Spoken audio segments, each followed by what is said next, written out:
reais. Um primeiro modelo vai ser um modelo físico e o outro modelo um modelo econômico, tá?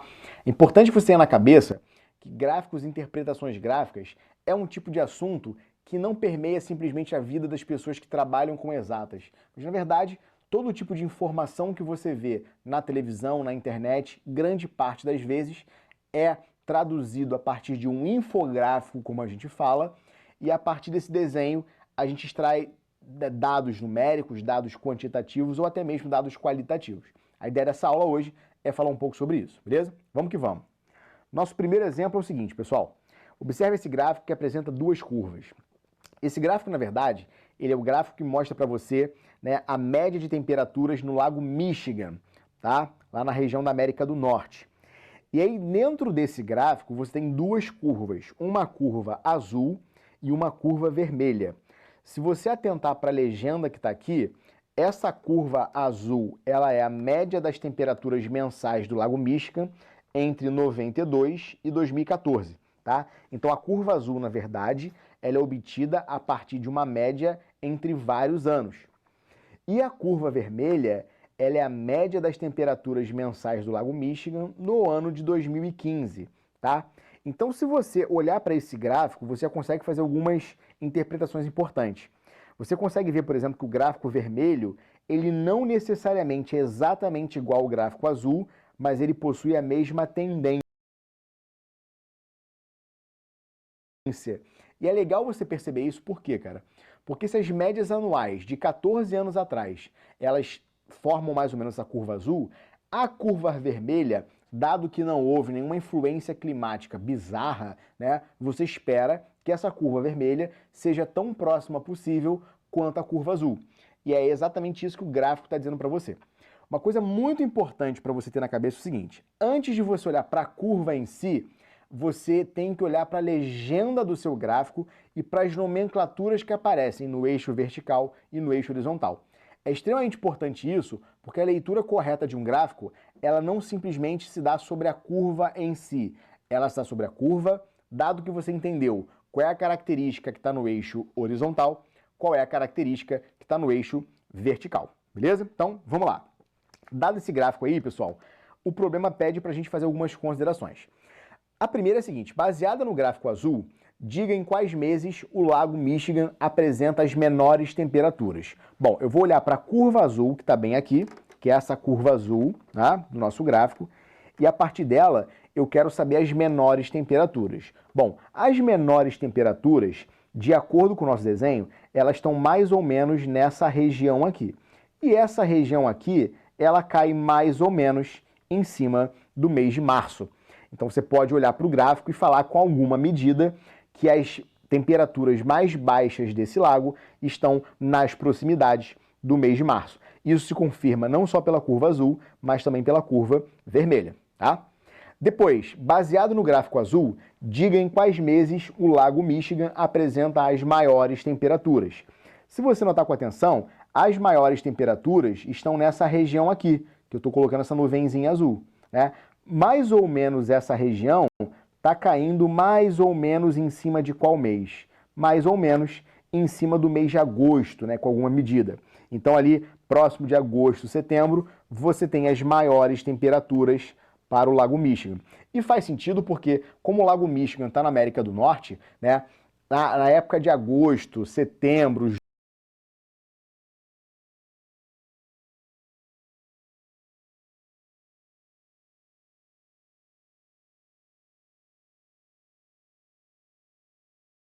julho, que para nós aqui no Brasil é inverno, para eles é verão, e aí faz sentido que as temperaturas lá estejam mais altas. Enquanto que lá em março, né, que é o nosso finalzinho de verão aqui, calor ensandecido, para eles é inverno e as temperaturas estão um pouco mais baixas, beleza? Faz sentido mesmo o gráfico. Vamos lá. Terceira, diz o seguinte pra gente: baseado no gráfico azul, qual o valor aproximado das maiores e menores temperaturas do Lago Michigan? Repara que quando eu fiz a análise aqui, eu estava basicamente olhando para o eixo horizontal, porque no eixo horizontal eu tinha os meses do ano. Então eu queria saber para quais meses você tinha maiores e menores temperaturas, tá? Agora, o valor aproximado das maiores e menores temperaturas, eu tenho agora que olhar para o nosso eixo vertical. Então, as menores temperaturas aqui, gente, olha, repara, eu vou fazer uma linha verde, né, uma linha horizontal, ligando o ponto mais baixo do gráfico azul aqui no eixo vertical.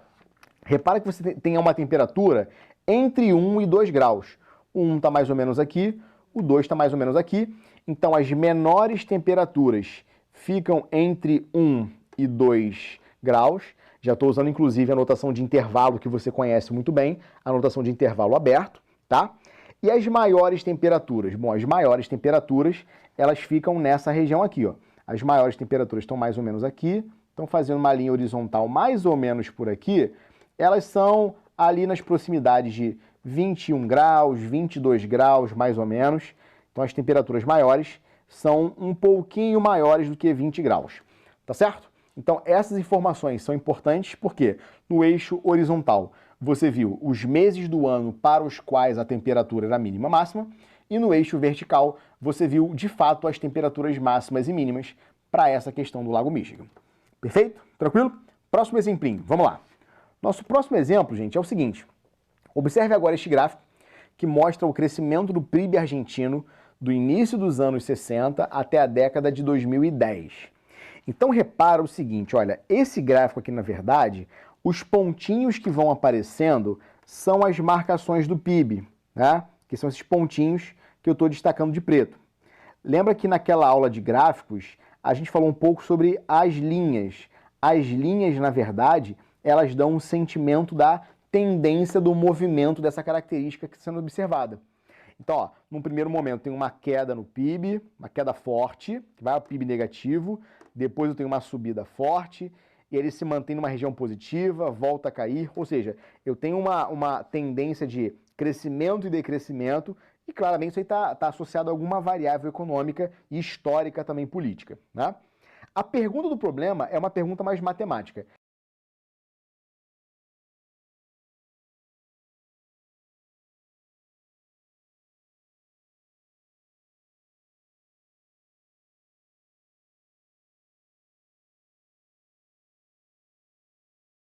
Vários pontinhos, eu preciso tirar a caneta várias vezes do papel para desenhar. Essa função, na verdade, ela é, na verdade, uma linha contínua de pontos, e aí, assumindo que essa taxa de crescimento é uma linha contínua de pontos, eu quero saber quantas raízes tem essa função. Lembra que raiz rima com o eixo x. É um jeito meio idiota para você lembrar, mas funciona. Raiz, na verdade, é o valor de x para o qual a função se anula. Ou seja, são os pontos de interseção com o eixo x. São os pontos, nesse caso, onde a taxa de crescimento do PIB, o valor do PIB era 0%. Então eu quero saber, na verdade, quantas raízes tem essa função, eu quero saber quantas interseções tem o gráfico dessa função com o eixo x. Vamos contar? Bastante simples. Vamos lá. Eu tenho, olha, quantas interseções? Vou colocar de azul aqui para ficar bem destacado. Eu tenho, olha, 1, 2, 3, 4, 5, 6, 7, 8, 9, 10, 11, 12, 13, 14, 15, 16, 17, 18 e parece que mais umzinho ali, parece que mais 19. Ou seja, o número de raízes dessa função, na verdade, é a quantidade de vezes que esse gráfico tocou o eixo x. Lembra disso que é muito importante. Nas funções afim, quadrática, exponencial, modular, dos exemplos mais diversos de função, toda vez que você for questionado sobre raiz de uma função, na verdade eu quero saber para quais valores de x essa função se anula. Então, algebricamente, é pegar a lei de formação da função, o f de x da função, e igualar a zero para você encontrar os valores de x, que são as chamadas raízes da função.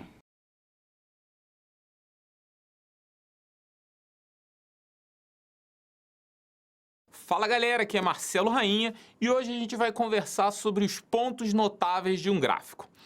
Primeira observação é o seguinte, a gente está em que nível de conhecimento para entender esses pontos notáveis de um gráfico? A gente está no nível médio, entendeu? A gente ainda não viu o curso de cálculo.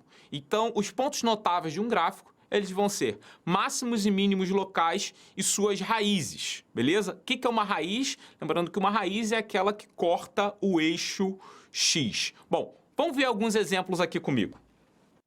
Bom, ó, a gente vai analisar os pontos notáveis de um gráfico. Então, o primeiro, a gente tem que só lembrar que são as raízes, né? As raízes, que são os f, são de x igual a 0, ou seja, são os x tais que f de x igual a zero, e depois os mínimos, os máximos e mínimos locais, né? São aqueles valores que f de x é maior do que f de y para todo y num intervalinho, ou que f de x é menor do que todos os f de y para todo y pertencente também ao intervalinho. Então vamos ver alguns exemplos aqui interessantes. Ó. Vamos começar pelo item A. Olha, esse ponto aqui, além dele ser raiz, né, esse ponto que eu estou marcando aqui, além dele ser raiz, ele também é um mínimo local. Observa o seguinte, ele é raiz porque está cortando o eixo x, mas ele é mínimo local porque se eu pegar uma vizinhança aqui, né, desse ponto, ele é o menor valor que eu vou encontrar nessa vizinhança. Observa o seguinte, ele não é global, porque a gente tem um valor aqui no próprio gráfico que ele é inferior ao valor que a gente está considerando aqui no gráfico, beleza? Então, ó, a gente tem outra raiz aqui, cortando o eixo x, encontrar as raízes é relativamente simples. Né? Só ver aonde corta o eixo x. Os mínimos e máximos locais é que a gente precisa tomar um certo cuidadinho aqui, né? Por exemplo, aqui isso é o máximo também local, né? Aqui, apesar desse gráfico aqui, tá parecendo que ele é global, tá vendo? Nada ultrapassa esse valor aqui. Então, ele é um máximo local aqui no caso, né? Porque todo mundo cai aqui à volta dele, se você perceber, mas ele também é global, considerando a imagem que a gente está vendo, porque ninguém ultrapassa esse pontinho aqui. Bom, vamos ver aqui no item B agora, mais uma vez ele só tem uma raiz, né? Aqui no item A, só para relembrar aqui, essa raiz aqui que a gente está vendo, vale a pena analisar depois, mas é o que a gente chama de raiz de multiplicidade 2, ou seja, seriam duas raízes aqui juntas. E aqui ele tem mais uma raiz, então esse polinômio aqui que a gente está vendo, esse desenho aqui que a gente está vendo, gráfico, ele tem 3 raízes. Esse daqui, por exemplo, ele só tem uma raizinha aqui, ó. Em compensação, ele tem vários pontos de mínimo. Ele tem esse ponto de mínimo local e ele tem este pontinho aqui de máximo local, não são globais, tá? A gente tem que tomar um certo cuidado. A parábola, vamos olhar direto o item D. A parábola ela é mais interessante, né? Assim, porque é um objeto que você já conhece, então ela tem duas raízes, como você pode perceber, e ela tem um mínimo, como aqui a gente está vendo. No caso, ele é um mínimo global. Bom, o item C é praticamente uma parábola, né? Ele possui um mínimo local aqui, onde eu acabei de marcar, que vocês estão vendo, e ele possui um outro mínimo global, ó, na parte que se parece um pouquinho mais com a parábola. Em compensação, ele tem um máximozinho local aqui. E você vê que o máximo local ele é bem interessante, que ele é um pedaço bem pequeno, ó. Se a gente considerar aqui, ele é um pedaço bem pequeno, assim. Ele só se mantém como máximo local até, basicamente, a gente encontrar o outro mínimo, né? Que ele cai um pouquinho e já sobe de vez. Bom, aqui a gente tem diversos gráficos. Bom, aqui a gente tem diversos gráficos, né? Onde você pode exercitar esse trabalho, né? Eu acho que a gente fez alguns exemplos aí onde você pode ver. Gostaria que você classificasse o restante dos gráficos que você viu aí nos desenhos anteriores. Você pode pausar o vídeo e tentar fazer sozinho. Se tiver alguma dúvida, você sabe que você sempre pode pedir ajuda pra gente. Bom, espero que você tenha gostado do vídeo. Se aprofunde mais nos seus estudos. Um abraço e até a próxima.